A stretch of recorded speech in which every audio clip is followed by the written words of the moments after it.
Today I'm going to show you how that I make my fajitas. I'm going to be making beef and chicken fajitas today, and what I have here is some onions. I still have to cut up some, tomato, bell peppers. I've got 4 different color of bell pepper here. What I do is I buy them in bulk, I freeze them, and then I use them as I need them. And I've got probably, I don't know, 2 medium-sized onions, maybe something like that. And then I had a purple onion, so I decided I'd use that too. So I got me some oil. I'm going to put some olive oil in my pan, and I've got it heating up, and I'm going to go ahead and put in my bell peppers. I do this in stages, so I cook the bell peppers first. Sometimes I cook the onions first, but today I'm going to cook the bell peppers first. And while that's cooking, I'm going to go ahead and finish cutting this up. Now, one thing about my fajitas, I didn't learn this from anyone. I don't know how, I just came up with how to do it. I do not, well, that's annoying. Hold on, let me shut this phone off.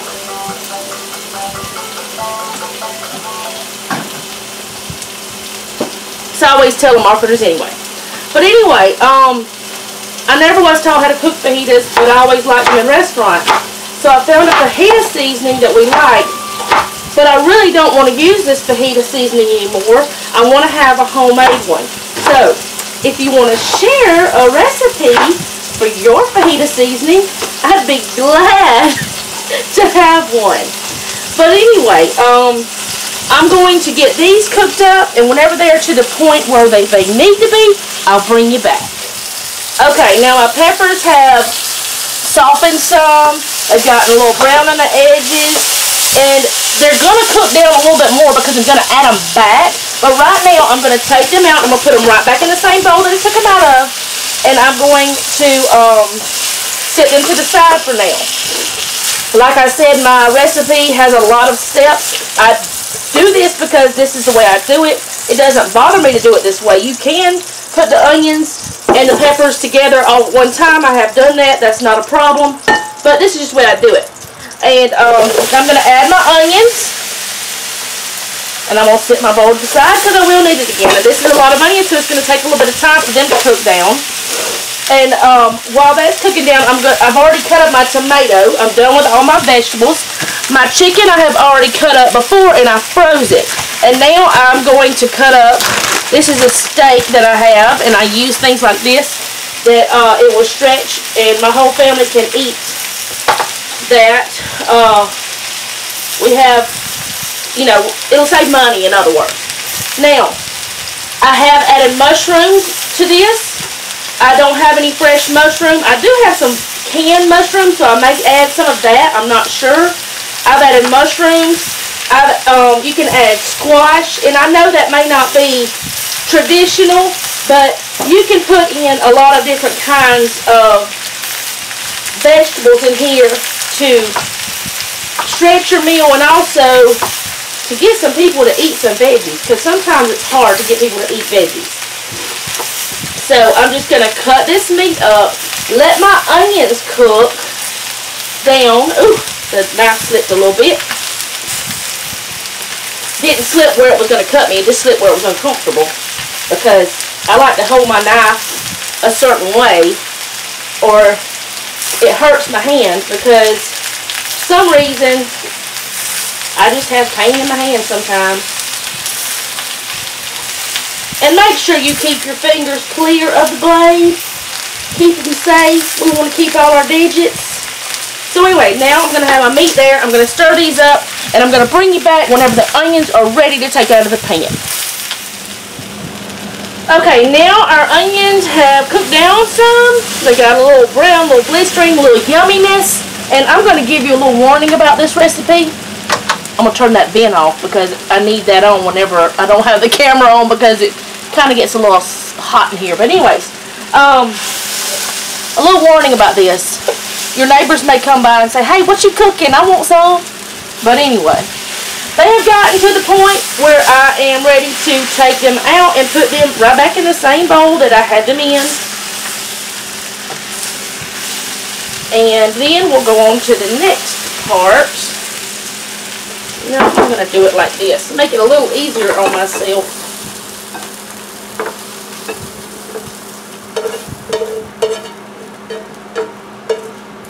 Alright. Woo, the eye's hot. Got those in there. And yeah, there's a little brown and little bits in there, but that's flavor. So I'm going to put a little bit more oil in here.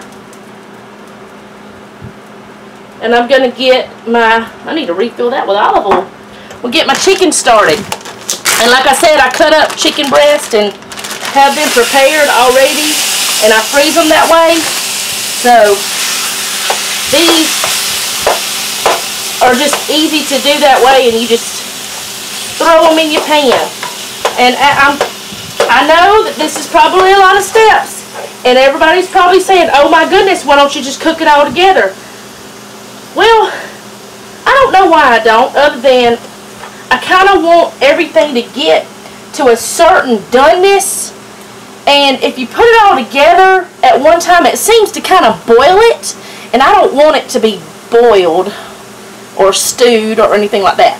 I want it to be cooked a certain way, because if I would have put my onions and peppers together with so many onions, because we love onions, it would have just not done correctly.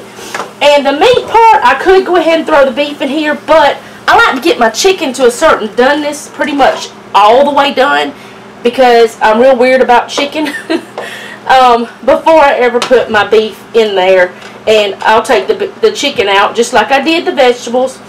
I do that the same way. So, I'm going to let this cook up, and whenever it gets to where I need it to be, I'll bring you back yet again.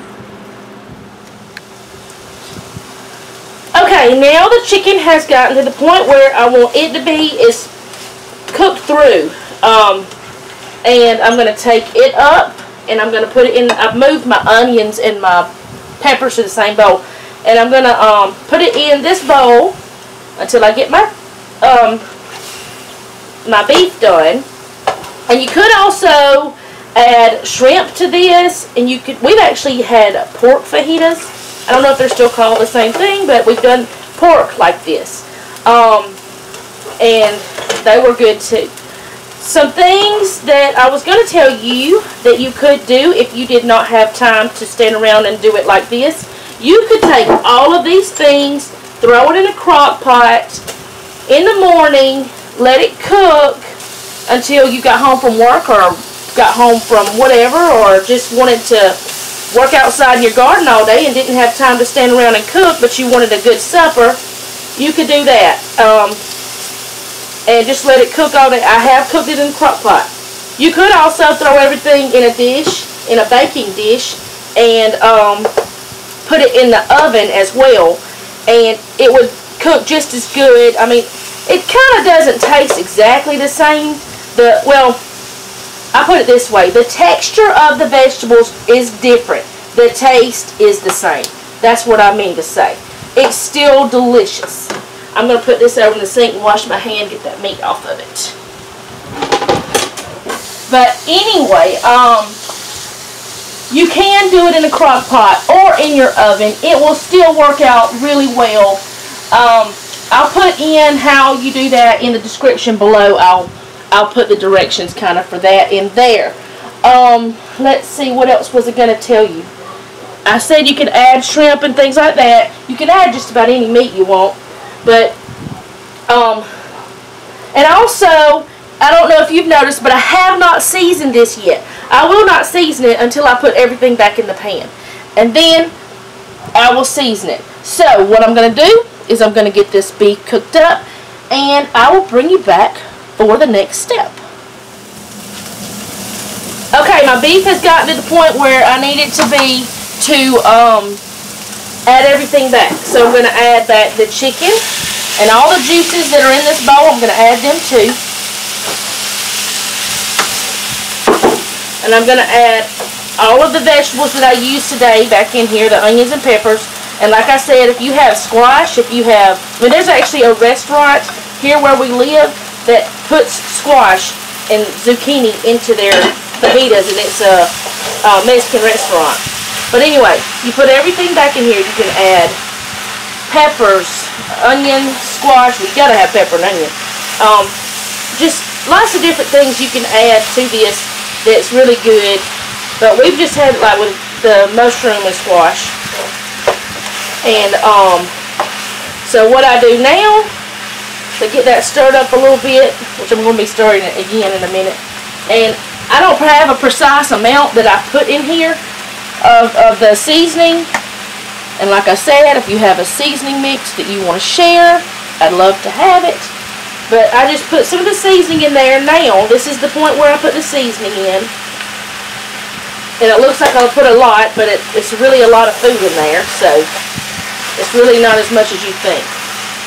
And I mix it together. And then once that's all mixed up, I'll let it cook for a little bit, just like it is. Let it all cook together with the seasoning. Let the flavors all get together. And the onions and peppers cook down a little bit more.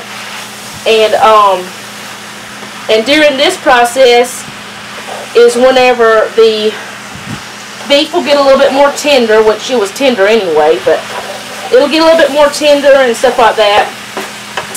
And I don't add the tomatoes until last, so that'll be the next step, but it'll be right before that this is done. And this is 3 pretty good sized Roma tomatoes. That's the kind I had on hand. You can use any tomato you want.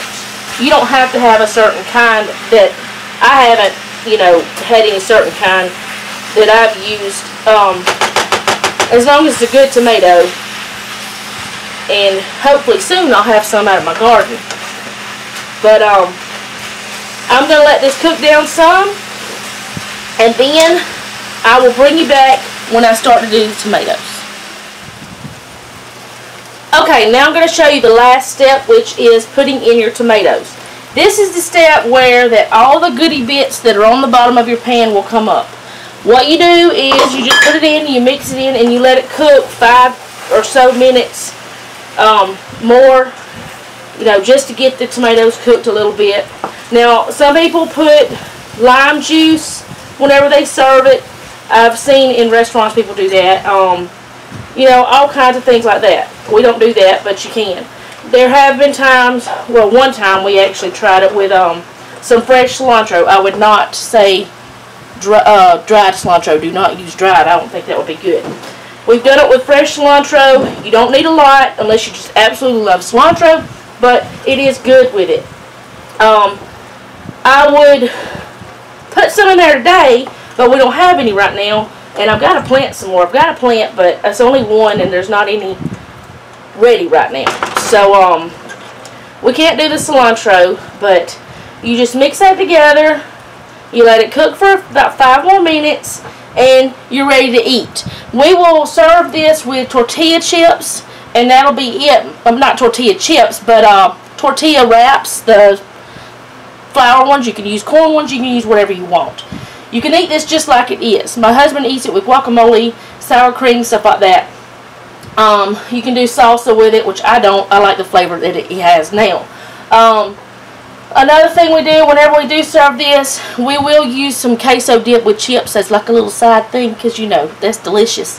But that's all there is to the fajitas. And I know this is a lot of steps, but to me it's worth the steps to make it, because it tastes really good, and I like the texture of it this way. Now, if I was in a hurry, I would do it, or if I just didn't have time to do anything but throw it in. If I was, preparing it in the morning, I'd do it in the crock pot. If I was preparing it in the evening and I had about an hour and a half or so to cook it in the oven, I would put it in a casserole dish and put it in the oven. And it's good. It tastes the same, but the texture is different. I like this way, so the texture is the way I like it. And that's my fajitas. And we are going to, as soon as these, cook down just a few more minutes, we're going to sit down and eat our lunch. I thank you for watching today, because actually this video I had recorded before, and it was probably a lot better than this time, but I accidentally deleted it. So I thank you for watching and waiting on me to do it, because I've had a couple people ask me when I mentioned it to do it. And if you like this, give me a thumbs up, subscribe, give me a comment down below if you make fajitas at home, if you do something different than I do, if you have any tips other than, you know, don't take so long to do it. It's probably what people will tell me. But anyway, I've had people tell me I go about things the long way, but I just like the way it tastes. And share this video if you would like to. And I will see you guys next time. Thanks for watching. Bye.